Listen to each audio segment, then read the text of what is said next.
Good morning, everybody. Welcome back to another video. We're on the South Shore Lake Superior today. The rain just ended. We're going to head out on the lake, try a bunch of different stuff. Come along. I think it's going to be a great day on the water.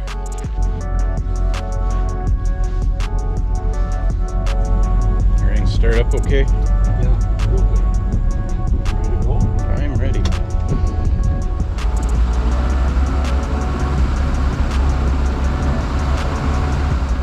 Alright, we're going to be trying a bunch of different tricks today. We're going to run our mast style planer boards off each side. Use a heavy cord going to the planer board. Gotta have a spring and a pulley, otherwise your line's gonna snap constantly in rough water. Having a nice reel is a good idea. And maybe only have 1 or 2 lines out there, so I'm not gonna put it out too far right away. Probably just run some stick baits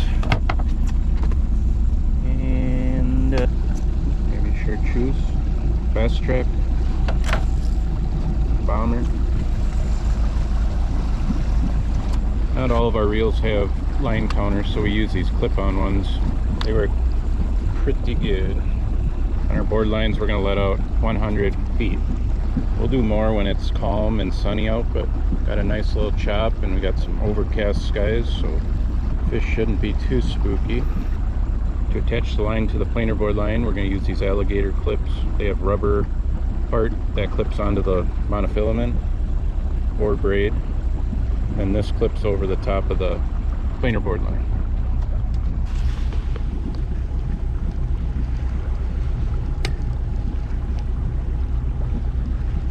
Like that. And we're gonna send it on down. You can stack as many lines as you want on one of these mast style planer board systems. We'll do as many as 3. We usually don't go up to 4, but it's definitely possible. Go fast track. So with the mast style planer board, you want to let out the same amount of line on all the lines on one side. This will keep them from tangling up, because if the outside one releases, it has to swing around the inside one. The fish will release the outside one, it'll fall back, and it'll have enough line to swing back and around the other lines.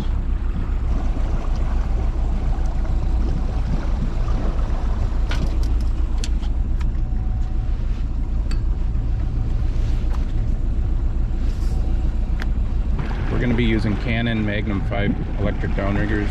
It's a great downrigger for the Great Lakes. They're fast and powerful. They'll get the ball up, they'll stop at the water's surface, and they'll get your bait back down there very quickly. We run 15-pound cannonballs and Chamberlain releases.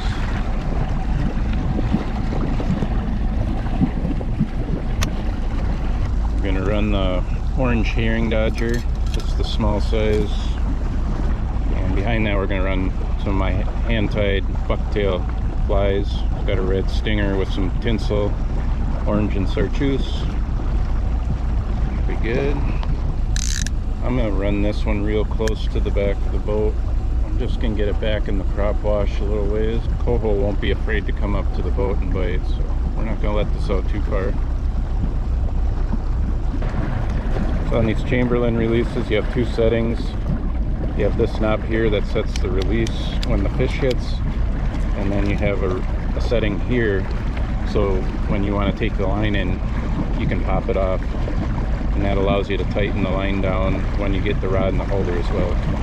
So this is the release setting, this is the pop out setting for popping the line off. Nice releases.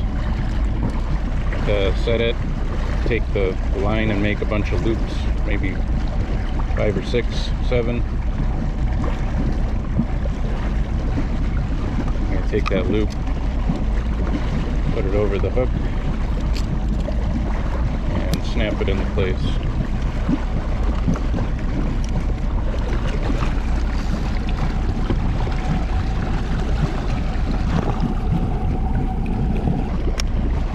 We're going to start in real shallow, so this is only going down 10 feet.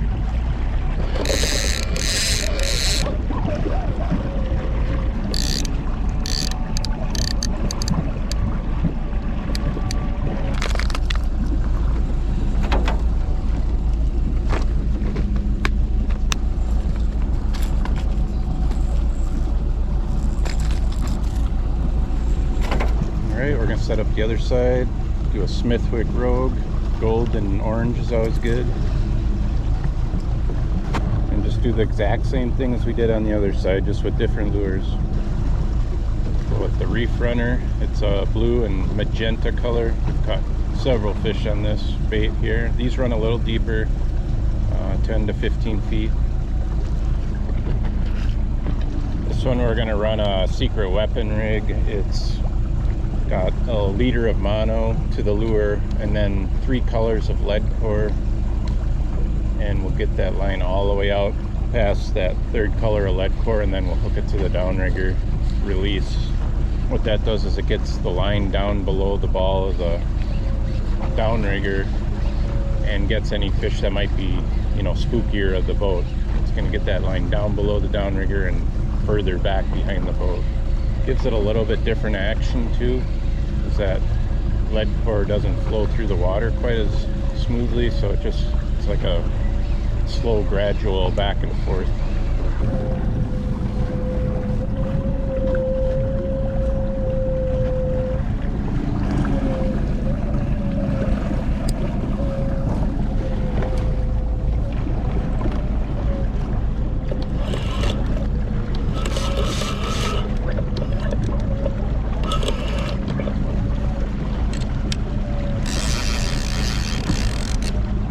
Since we're only in 20 feet of water, and with that lead core on there, I'm only putting this down 5 feet. That lead core will get it down a little bit further yet, but if we move out over deeper water later, I'll lower this down. We got a fish on. Yeah, outside. Our first fish of the day on a board line. I think that was the gold Smithwick Rogue. It's a smaller fish, might be a coho. We're trolling over 20 feet of water. We're in 59-degree water, so good conditions for salmon. I don't think it's a salmon. It's kind of staying down. Lake trout maybe? Brown. Oh, we got one on this side too. I can see it splashing back there. Yeah, I'll take the net. I don't know. Motor just quit.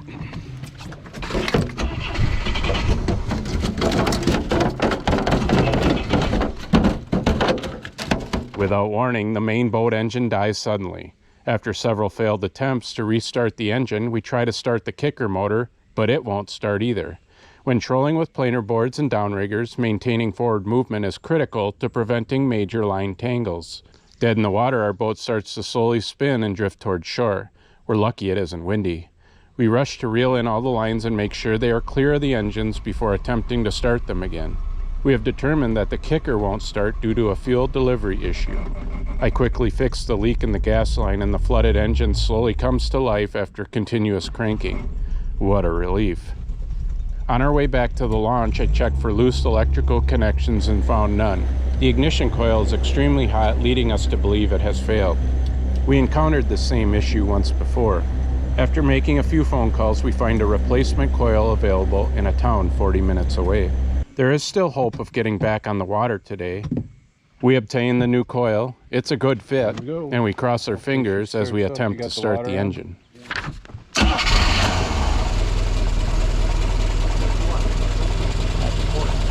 that's what it was.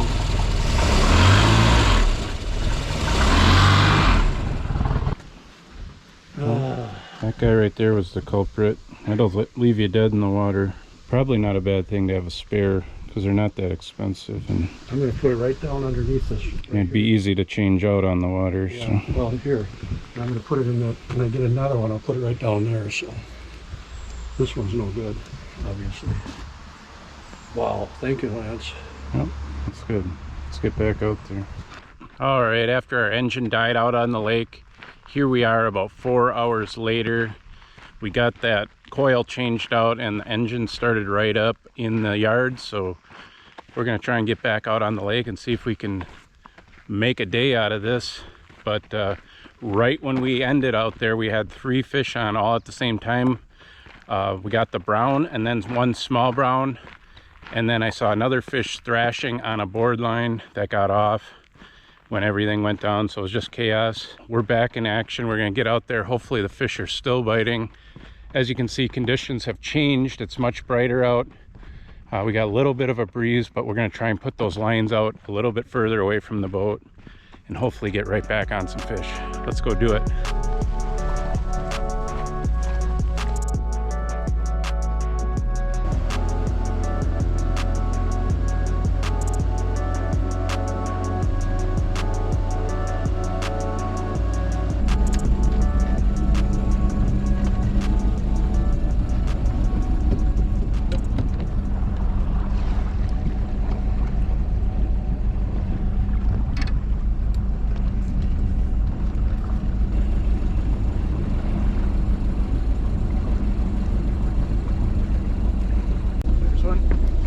Fish, fish.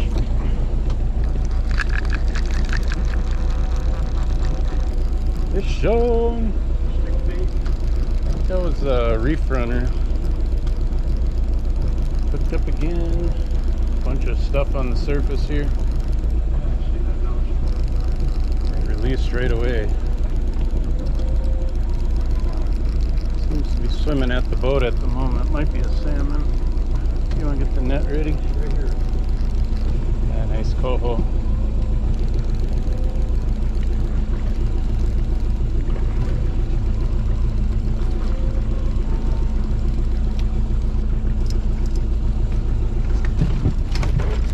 Oh, that's a nice one. Oh, yeah.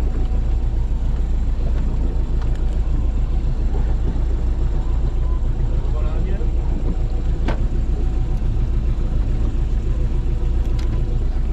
Oh, great looking coho. I was on that reef runner. Probably dives 12-15 feet. There's one.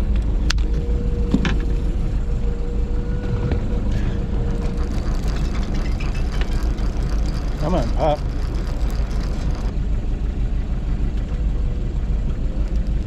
Oh, there's one downrigger. Dead. Oh no, we got a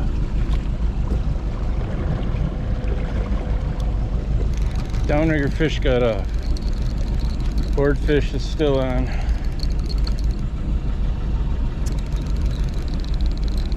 Feeling, yeah, it's a good fish. He's on the surface back there now. Not sure if we got a laker or what. Just got doubled up here and then one of them popped off. I was just about to set another line out. We're winding down here. Yeah.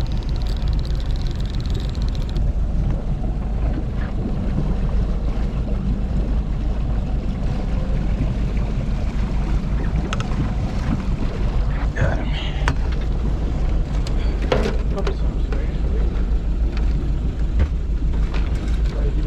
Good one.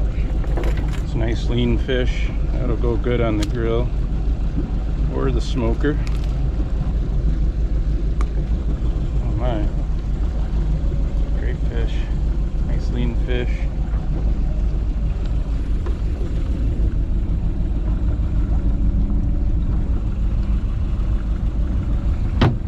Alright, that laker hit that reef runner. The second fish on that reef runner today. Just running that flat out on board line. It's a good lure.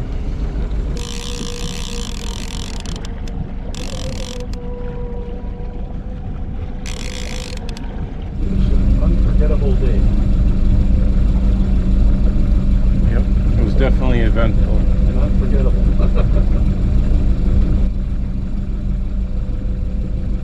Oh, there's one.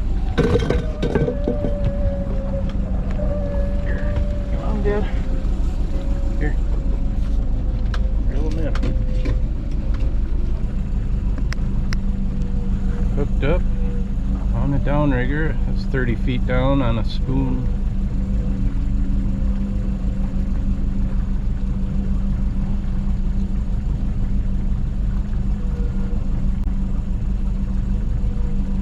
Shaker, head shaker.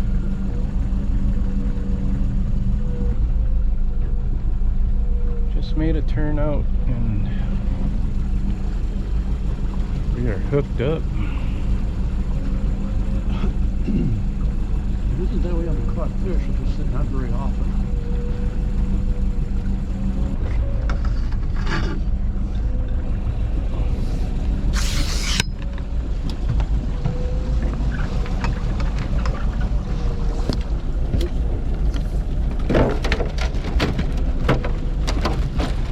Another nice lean one.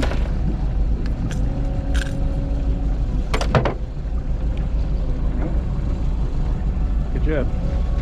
Thank you. Got him.